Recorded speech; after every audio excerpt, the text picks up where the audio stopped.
Juno, kamusta mga kapatid, mga kaburuto?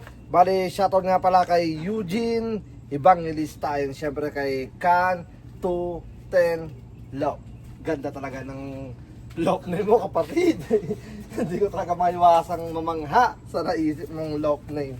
Ang ganda kasi syempre, di ba, tulad yan ang sinabi mo, galing sa street name ng iyong street. Alright, so ito na, first bird, 25853 Jeds, blue check, walang white light. Yan, blue check. Yan, shoutout ulit kay Kuya, Kuya Eugene Evangelista. Siyempre kay Matching Kiko ng Can 2 Love. Alright, second bird. Second bird, Jeds 25862 blue check. Yep, blue check, wala siyang white light again. Ganda ng ibon, grabe. Yan, sasagupa sa mga mababangis na hayop dito sa Campo Capistrano.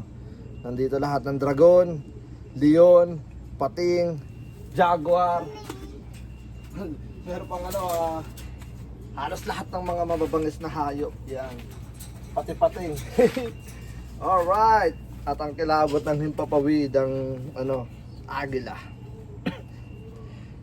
Third bird, red check. Yeah, red check. Yep, Jeds 25874 Can 210 Love. Inulit pa. Alright, ito ang kanyang last bird. Easy. So, ito nga para yung kanyang second batch. Nagpadala na siya nung una.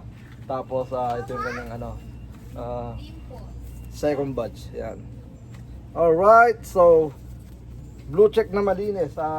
Dalawang blue check, medyo may pagka dark. Tapos ito malinis siya.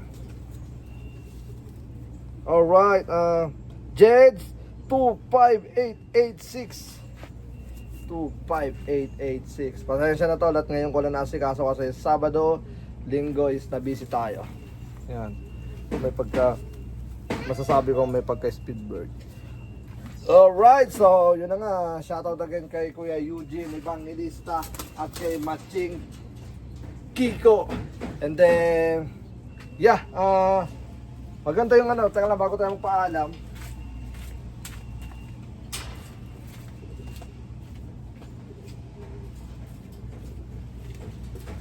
Yeah. Ito nga pala yung pinaglagyan ng ibon. Masasabi ko maganda siya pero yung ibang post office nga pala hindi nga pala tinatanggap to dahil yung dust ng ibon lumalabas dun sa dito sa nila, dun sa post office. Yeah. But di ko alam kung okay sa kanila pero tinanggap siguro mukhang okay naman. Alright, so yun na nga, maraming salamat sa solid na suporta. Can 210 inulit-ulit.